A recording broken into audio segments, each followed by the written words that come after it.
Hi guys, welcome to one more podcast in the Grow with Gireesh podcast series where we invite working professionals like you who has actually gone through the job search journey, struggled like you and still able to crack a high paying job offer with the strategies which I have taught them, right? In this today's podcast, we have with us Mr. Ravuri Kaushik, who is a Salesforce Service Max developer, previously worked with 2.6 years of experience at Kagol, and currently, even though despite having a 5 months of small break, he is able to get into OSI systems with a 90% hike with the first offer itself in less than 12 weeks, right? For the role of Service Max admin developer, for the role of Service Max admin, right? So in today's podcast, what we're going to discuss is we'll discuss about what exactly the challenges he faced in this whole journey. What are the strategies he has used to negotiate a 90% offer in the first opportunity itself, and all other things, right? I hope this conversation will give you real-time insights, and also we're going to talk about what is the difference between a Salesforce developer as a Service Max developer and all these different variations as well. Without wasting much delay, let me invite Kaushik to the podcast and we'll take it from here. Hi Kaushik. Hi Gireesh, thank you for this inviting me to this podcast. That's very nice talking. Thanks. So Kaushik, before we proceed, right, I just want to tell you one thing is please be as raw as possible. Okay, and kindly put some a perspective on what exactly you have done on a real-time basis. Okay, the agenda of doing this podcast to show people that they can also do it if they are in your similar positions. Cool. Yeah, please give a basic introduction to yourself about your professional background, then we take it from here. Sure, Gireesh. First of all, I'm Kaushik from Hyderabad. I've done my graduation from GITAM University Hyderabad campus, and which I'm a junior of yours. And I got into a startup company called Kagol Data Private Limited as a Salesforce and Service Max developer. So from which my career got started enough, and then later on, having of overall 2.6 years of experience, I came out of the company once everything got sorted over there, and I started looking for other career opportunities, like getting into Salesforce developer roles, and even though a Salesforce developer and Service Max developer roles. So that is how I started looking outside for the companies and all. So yeah, this is my brief introduction. So for 2.6 years, you worked as a Service Max developer itself. Yes, Gireesh. So basically, Salesforce Service Max is built on Salesforce. So everything is set up on Salesforce platform, and it is implemented on Service Max. So Kaushik, just for example, whoever is watching this video, right, explain them in a very layman terms, like what exactly is the difference between a Salesforce developer or Service Max developer? Sure, Gireesh. So basically, a Salesforce developer, Salesforce tool is something which is a customer relationship management tool. It's a cloud technology, and Service Max is something which field service management app. How it works and how field technicians go to on-site and repair the equipment for which sector which they're working on. Okay. So let's suppose for airport checks and everything, we do see detectors and security checks, right? Those are the equipment which are maintained by Service Max. So that is how on Salesforce the users are getting set up, and through Service Max they're getting their job done on site. So both are interlinked. That's what you're trying to say. Yeah, it's built on Salesforce. Okay. Got it. So let's say if you are a person who is already having experience on Service Max, is it easy for you to transition into Salesforce developer roles? That would be a quite difficult point of thing, Gireesh. I could say in Salesforce developer roles, most of the part is automations are involved, like Apex triggers and Apex programming, and even Lightning web components, which we see in as such a way. So that all wouldn't include in the Service Max developer roles. Yes, configurations will be there under Service Max developer who does configurations under Service Max. That will be done, but not the Apex programming and whatever are there are not been integrated with Service Max in that point of view in development. So complicated structures can be done through Salesforce development in Service Max. That is the major thing. Most of the thing would be like 80 to 20 percentages, if I could say. Okay, got it. Yeah.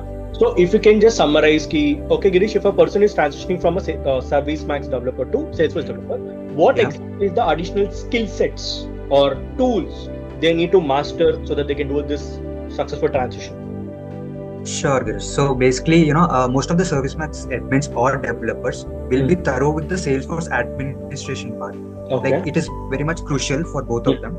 So getting into Salesforce developer roles is something which they need to know coding, like how Java is there, which we use in Apex programming, and Lightning Web Components, HTML, CSS, and JavaScript, which are included in LWC. So those are pretty much needed as a Salesforce developer. Those skill set is much needed. So most of the coding is involved as a developer. Yes. Whereas in the ServiceMax space, you can say like coding in the sense is one part of automation. There are point and click tools as well in Salesforce, which are called flows. Even automation can be achieved through that. Okay. So yeah.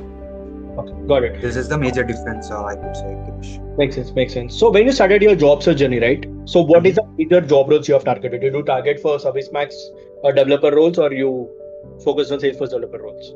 So basically, in the initial point of time when I started looking, I was actually targeting. I didn't target like literal Salesforce developer roles.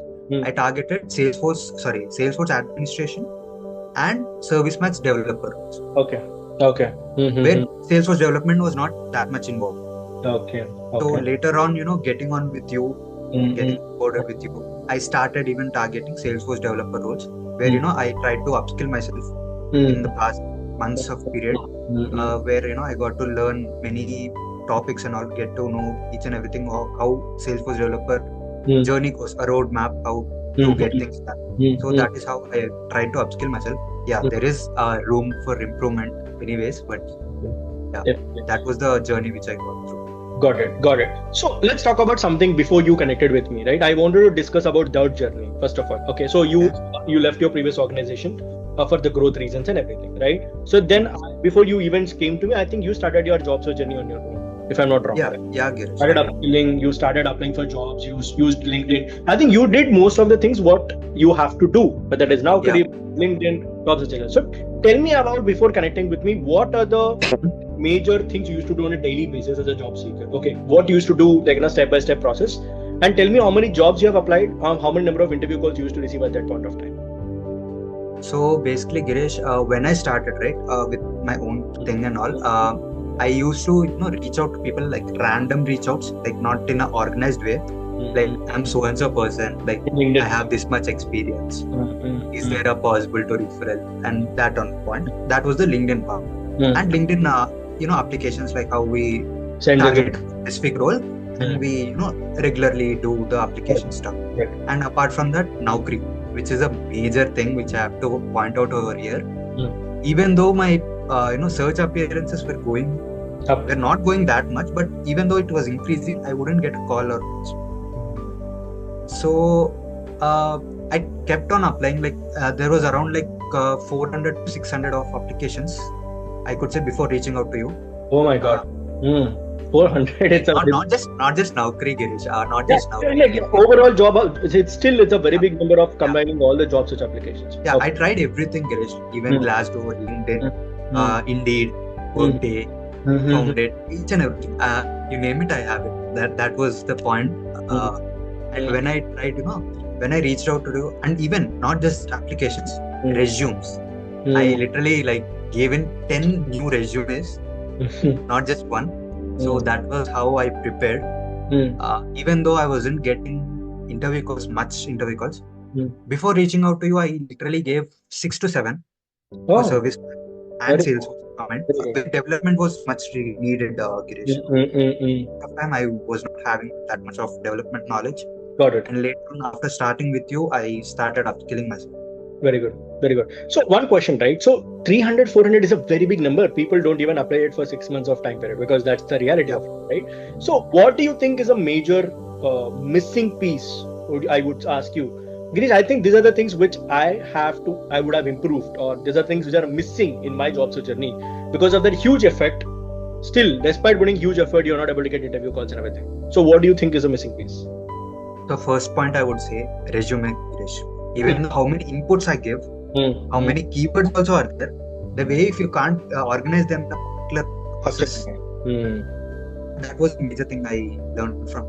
that is the major difference I also saw from before and after. So later on to that, reaching out to people, how you can reach out to different people of your same domain into another companies and reaching out to them was the thing. Got it.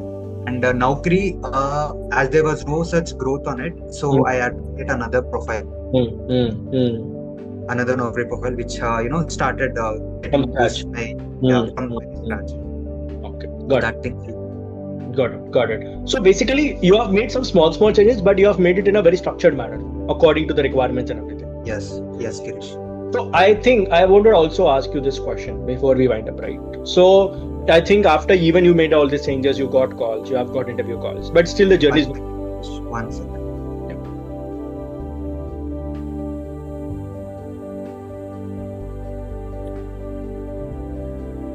So even after you did all these changes of resume updations, LinkedIn outreaching and everything, still the journey is not easy, because that's what I'm trying to get into the point, right? Okay. So tell me, after you did all these changes, how many number of interviews you have given in the last 3 months approximately, and how many number of jobs you have applied, and how many rejections also you have received? Just give me data points. So basically, after getting on to this point and starting with you, I approximately gave 8 interviews. Combinedly, for Service Max developer and Salesforce developer.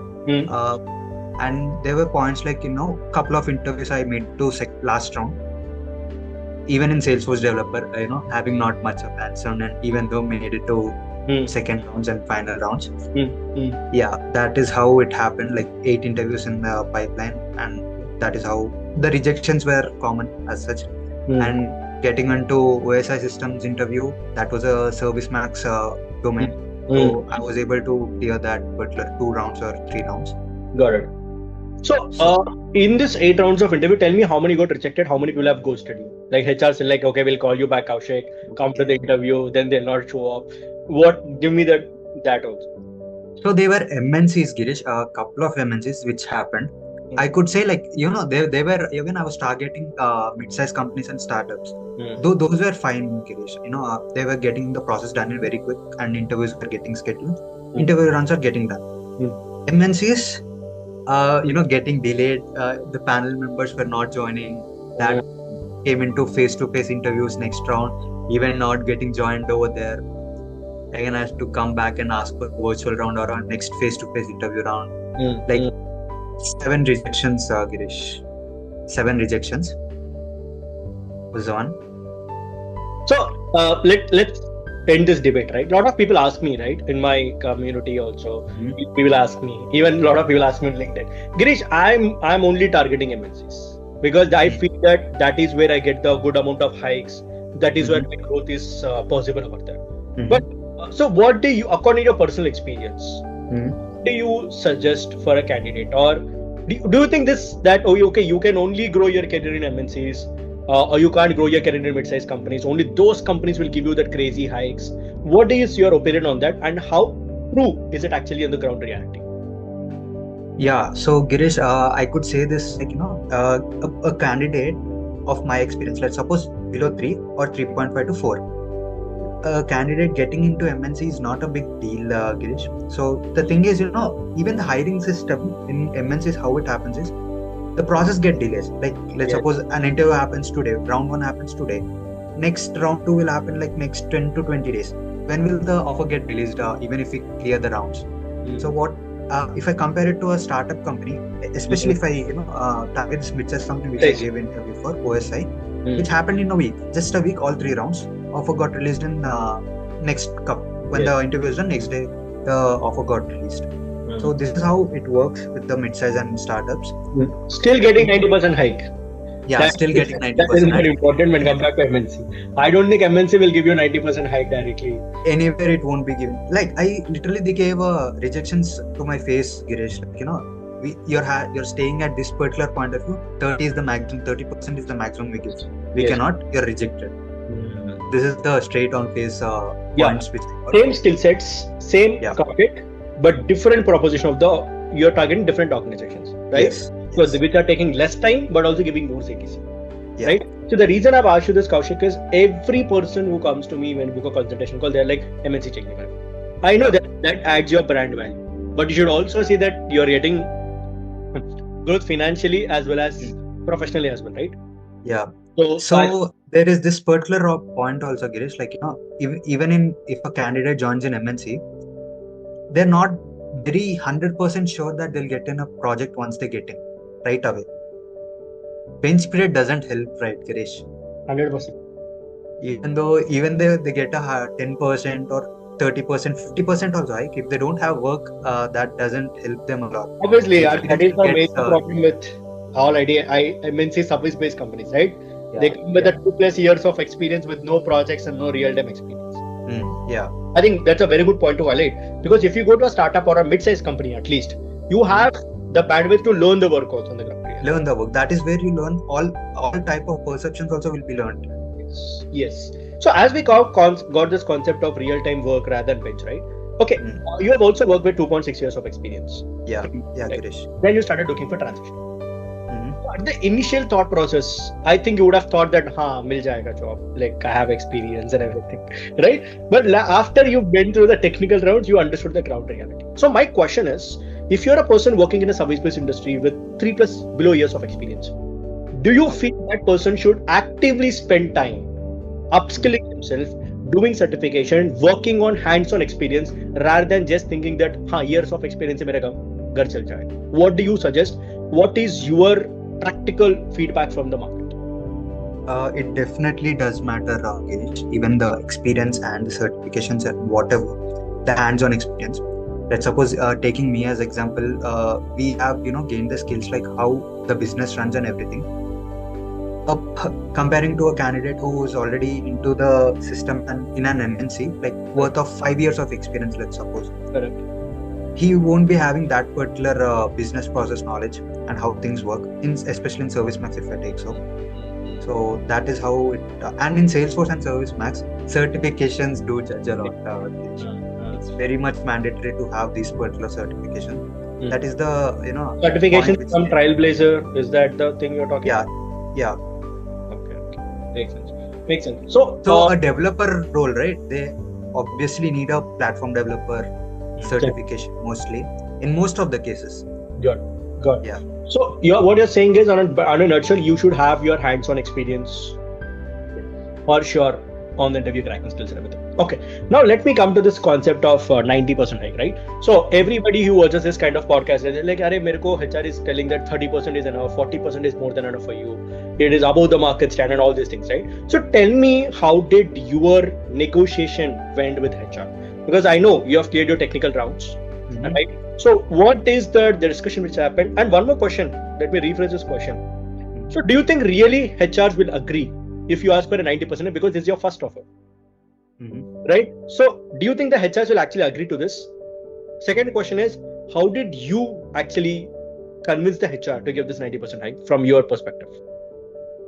So first point which you mentioned, like, would they agree for a 90%? Yes. So they will try to drag it on eventually. Like, itna nahi ho payega, you will be given only 50 or 60% of hike. So when you shoot out the right particular points from your previous organization and what you were able to achieve in this particular period of time when you were in previous company, you will be able to shoot out that particular points in front of the hiring manager or anyone who's taking the HR round while salary expectation. And if you are able to show your worth and what you bring to their organization, that is when they'll pretty convinced that okay, this candidate is eligible to this, asking for this particular percentage. Okay. So one or two examples. Let's say I'm a HR and I'm like, "Hey Kaushik, see, I understand your technical performance is very good. We are very impressive, but see, you're asking about the market standard of 40%. I don't think it's reasonable. So tell me, like, give me some 1-2 counters. Like, how do you counter this?"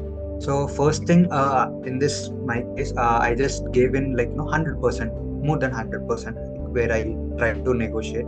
They were like, no Kaushik, 100% is way too much, and you're staying at this particular point of range and you're asking 100%. It's not possible.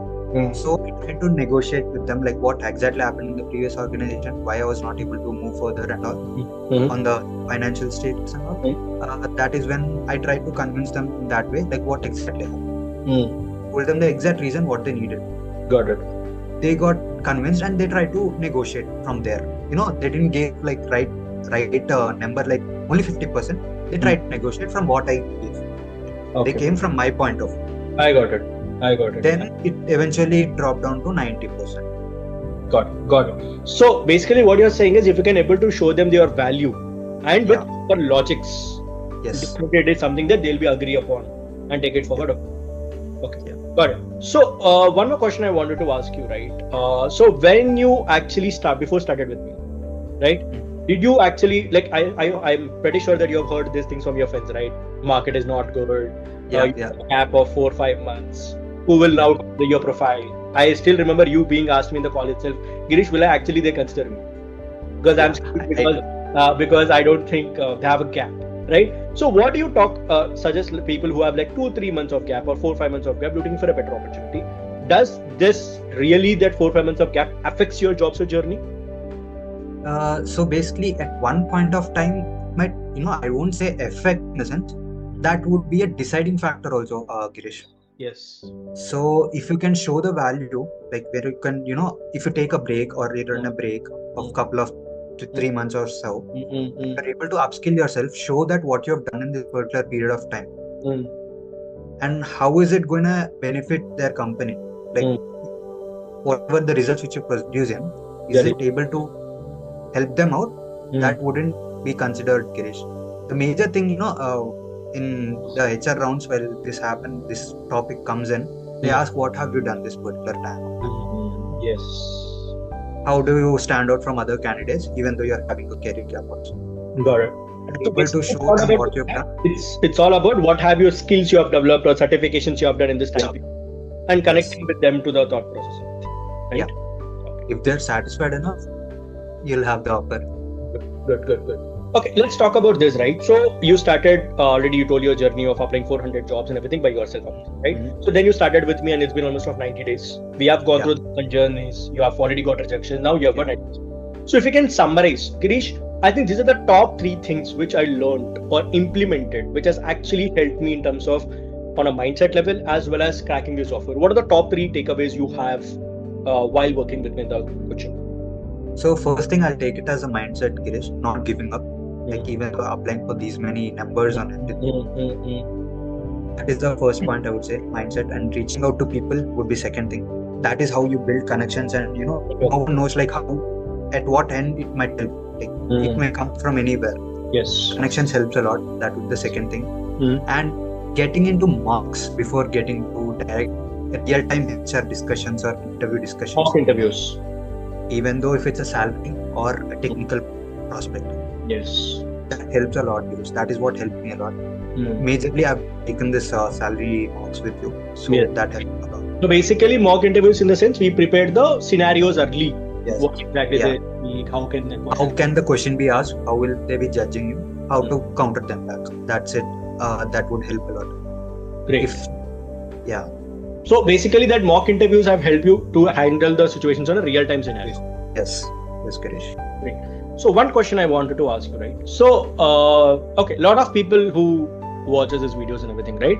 They are like, "Okay, Gireesh, everything is available on YouTube, no? If I go and type how to optimize Naukri platform or how to optimize LinkedIn, how to build an ATS resume, I'll get hundreds of templates. I can use any online tools available. Now there is ChatGPT, Perplexity, AI, everything has come, right? So then why do these people, like you have a 2.6 years of experience, you're not a fresher key, I don't know anything, right? You have done everything. So a lot of people ask me this, then why should I take a professional help? Why should I take a career coach? So what do you suggest for the people who feel like I can do everything on my own and still able to crack an offer letter?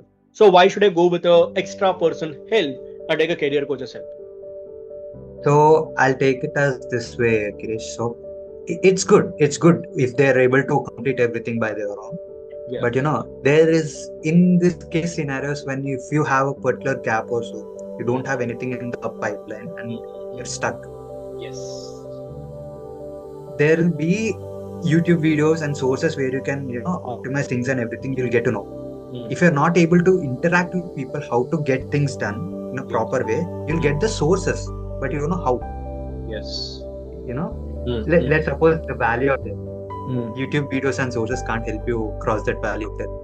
Girish. Got it. Got it. Got it. So I think what you're saying is that personalized help is something that which is required. The little push we get through, that is very much needed. Even though you're having a career gap, or even though you're in a company and looking for out, this is very much needed, Gireesh. Great. So let's talk about one important point before we wind up, right? So when you told you that, Gireesh, that extra push is important, how important is to have a community? Because when you start here, you'll have people, right?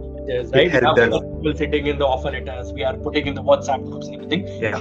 Important is having a community of like-minded people, and how our community of DHA community has actually helped you, whether it is coming out of a rejection or again seeing other people getting inspired. How did it actually help?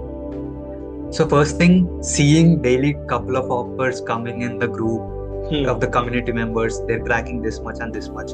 I'm not giving up. That is the one motivation I would say helped a lot.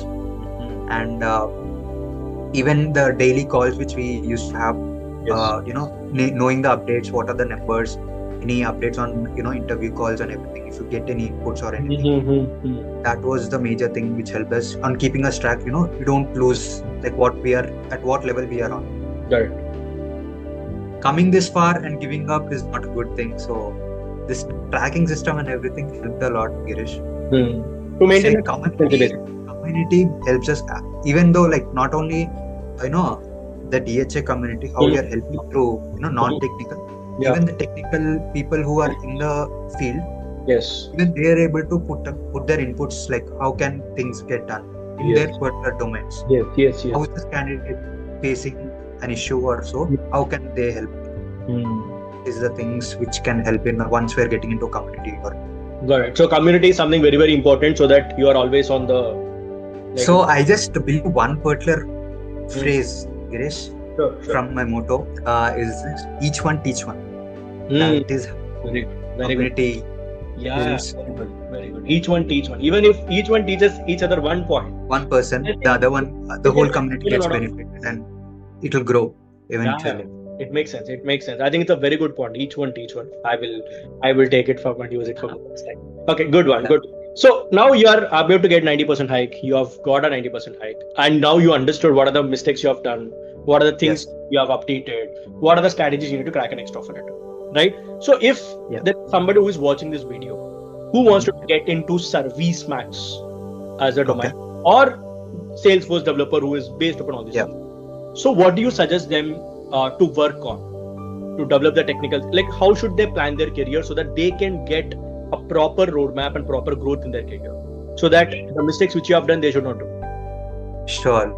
So first thing, I'll try to ask them to reach out to people like senior level people and ask the roadmap. Like roadmap in the sense like what exactly skills are needed in the market to stand out. Got it. You'll take it down like one by one. What all can be done. You'll learn them and you'll be thorough with the certifications, which will be an add-on to your profile. So that is when you showcase to the market, like this is what I'm capable of. That is when you'll be standing out to other candidates, which will be not putting efforts. Like the candidates will be not putting efforts, right? Just randomly applying, will stand out. Knowing what are the recent changes and upcoming updates in the future of the domain, you'll be thorough with it. So that will help you a lot. So you build the skill sets based upon the future market, and you take the help of the previous people who have already done it, rather than just doing it again on the same purpose. Great. Reaching out to seniors helps a lot. Yeah, definitely. As you said, each one teach one. It's a very good concept in technical perspective, also in anywhere in the company. I think. Okay, so now what's your target for the next? Because you are pretty much early career professional itself. You have not even completed 3 years in the workforce, right? So what's your next? I'm not going to ask you 10-year plan and all these big things. I'm just asking like, what's the next 3-year plan? Right now you're at a individual contributor level, right? So what do you want to do in the next 3 years?